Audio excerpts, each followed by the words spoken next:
आप सभी को जय मसीह की। प्रभु आप सभी को बहुत आशीष दे। तो आज से हम नीति वचन के अध्यायों को पढ़ने की पूरी कोशिश करनी है आज से हमें, जिससे कि हम बुद्धि में, ज्ञान में, समझ में, परमेश्वर की भरपूरी में, परमेश्वर के डर में और परमेश्वर की इच्छा में हम परिपूर्ण होते जाएं।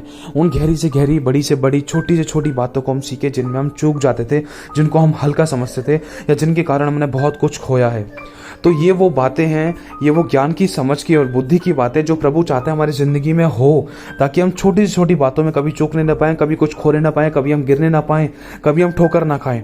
क्योंकि ये बातें हम सभी की ज़िंदगी में होना बहुत ज़रूरी है। हम चाहें तो नीति वचन के अध्याय हम डेट के अनुसार भी पढ़ सकते हैं, तारीख के अनुसार पढ़ सकते हैं, जैसे जो तारीख है उसके हिसाब से हम वो अध्याय पढ़ सकते हैं। तो आज हम शुरू करेंगे, ठीक है। और नीति वचन के द्वारा मैंने बहुत आशीष पाई है, परमेश्वर ने मुझे बहुत कुछ सिखाया है और मैं विश्वास करता हूं जब आप नीति वचन पढ़ोगे या चाहे आप अलग से अपना बाइबल में पढ़ो तो वो भी बहुत अच्छा है। अगर आपके पास इतना समय नहीं, वैसे तो समय होना चाहिए हम सभी के पास प्रभु के वचन को पढ़ने के लिए, लेकिन अगर आप बहुत बिजी पर्सन है तो आप ऑनलाइन यूट्यूब पर भी आप नीति वचन के एक एक अध्याय को रेगुलरली सुन सकते हैं, जिससे कि परमेश्वर का आत्मा आपसे बात करे और बहुत कुछ आपको सिखाए, आपकी परिस्थितियों से बोले और बातचीत करे, आपको किस समय क्या, कब, किस तरीके से, कैसे, क्या, किस तरीके से क्या करना चाहिए। तो परमेश्वर इन नीति वचनों के द्वारा आपको सिखाएगा। तो आइए अब हम शुरू करते हैं। नीति वचन 14 अध्याय पहली आयत। हर बुद्धिमान स्त्री अपने घर को बनाती है। बुद्धिमान स्त्री का मतलब ये है जो परमेश्वर पे विश्वास करती है और जो बुराई से बैर करती है और जो प्रभु की अधीन रहती है, वो बुद्धिमान स्त्री है। और ऐसी ही स्त्री अपने घर को बना सकती है।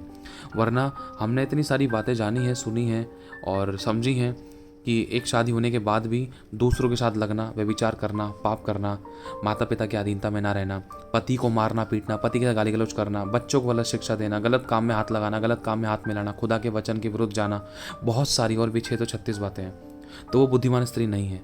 लेकिन यहाँ पर प्रभु एक बुद्धिमान स्त्री के बारे में बात कर रहा है। वो ये बुद्धिमान स्त्री वो है जो परमेश्वर का डर रखती है, पवित्र जीवन जीती है और हर बात में परमेश्वर के वचन को इज्जत देती है और बुराई से बैर रखती है।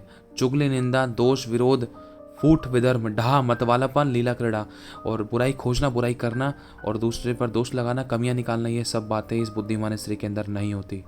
ये बुद्धिमान स्त्री है। हर बुद्धिमान स्त्री अपने घर को बनाती है, पर मूढ़ स्त्री उसको अपने ही हाथों से ढा देती है। जो सिधाई से चलता है, अब ये मूढ़ स्त्री मतलब इसका उल्टा समझ लो, बुद्धिमान का उल्टा मूढ़, ये कह सकते हैं। जो सिधाई से चलता है वह यहोवा का भय मानने वाला है, परंतु जो टेढ़ी चाल चलता है वह उसको तुच्छ जानने वाला है। मूढ़ के मुंह में गर्व का अंकुर है, परंतु बुद्धिमान लोग अपने वचनों के द्वारा रक्षा पाते हैं। जहाँ बैल नहीं वहाँ गौशाला निर्मल हो जाती है, परंतु बैल के बल से अनाज की बढ़ती होती है।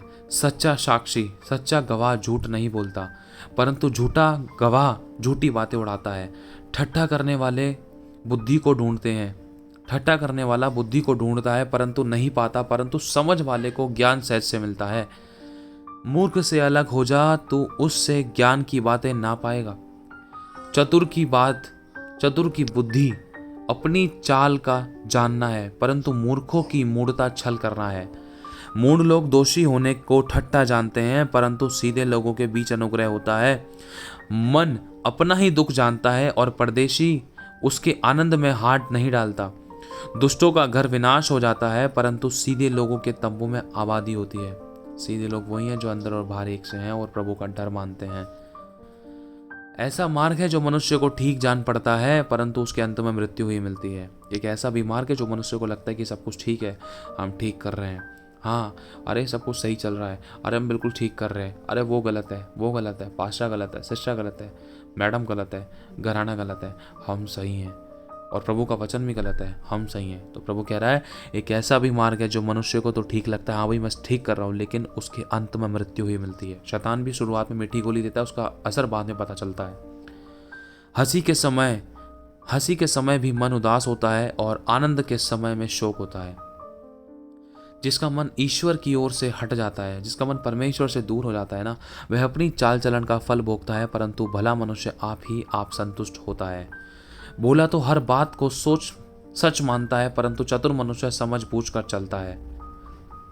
बुद्धिमान डर कर बुराई से हटता है, परंतु मूर्ख ढीठ होकर निडर रहता है।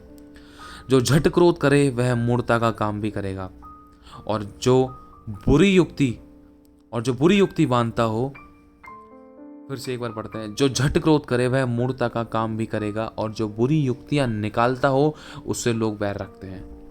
कई बार ऐसा होता है, इंसान से बर्दाश्त नहीं किया जाता है। पत्नी को पति ने सुना दिया, पत्नी सही है, लेकिन झट क्रोध हो गया पत्नी से, मैं तो गलत हुई नहीं, तूने ऐसा कर दिया। पति से गलत तरीके से व्यवहार करना, सास से, बहू से, अगुओं से, विश्वासियों से झट क्रोध कर डालना, झट से उत्तर दे देना, झट जवाब कर देना। जो ऐसा करता है, लिखा वह मूढ़ता का काम भी करेगा, और जो बुरी युक्ति निकालता है उससे लोग बैर रखते हैं। भूलों का भाग मूढ़ता ही होता है, परंतु चतुरों को ज्ञान रूपी मुकुट बांधा जाता है। बुरे लोग भलों के सम्मुख और दुष्ट लोग धर्मी के फाटक पर दंडवत करते हैं। निर्धन का पड़ोसी भी उससे घृणा करता है, परंतु धनी के बहुतेरे प्रेमी होते हैं। जो अपने पड़ोसी को तुच्छ जानता है वह पाप करता है, परंतु जो दीन लोगों पर अनुग्रह करता है वह धन्य होता है। जो बुरी युक्ति निकालते हैं, क्या वे भ्रम में नहीं पड़ते? परंतु भली युक्ति निकालने वालों से करुणा और सच्चाई का व्यवहार किया जाता है। परिश्रम से सदा लाभ होता है, परंतु बकवास करने से केवल घटी होती है। बुद्धिमानों का धन उनका मुकुट ठहरता है, परंतु मूर्खों की मूढ़ता निरी मूढ़ता है। सच्चा साक्षी बहुतों के प्राण बचाता है, परंतु जो झूठी बातें उड़ाया करता है वह उससे धोखा ही होता है। यहोवा का भय मानने से दृढ़ भरोसा होता है, और उसके पुत्रों को शरण स्थान मिलता है। यहोवा का भय मानना जीवन का सोता है, और उसके द्वारा लोग मृत्यु के फंदे से बच जाते हैं। राजा की महिमा प्रजा की बहुतायत से होती है, परंतु जहाँ प्रजा नहीं वहाँ हाकिम नाश हो जाता है। जो विलंब से क्रोध करने वाला है वह बड़ा समझ वाला इंसान है। जो ठहर कर क्रोध करता है, जो सुन कर क्रोध करता है, जो थोड़ा धीमा करके क्रोध करता है, जो थोड़ा सा धीरज धरता है क्रोध करने में। जैसे मान लो एक पति है, उसने अपनी पत्नी पर दोष लगा दिया, और पत्नी सही है। अगर पत्नी सब कुछ सुनकर बातों का हल निकाल कर क्लियर करती है, और या फिर मान लो कोई भाई है, उसने मेरे पर दोष लगा दिया और मैं उसकी बात को सुनकर तुरंत मैंने क्रोध करना शुरू कर दिया, तो ये मूढ़ता का काम है। अगर उसकी बात को सुनकर मैं सच्चाई की बात को निकालकर और सही बात को निकालकर थोड़ा धीरज और नम्रता और दीनता से उसकी बात को ख़त्म हो जाने के बाद तब मैं अपनी बात को तरीके से खुशी और नम्रता के साथ बोलूं, तो वह व्यक्ति समझ वाला है।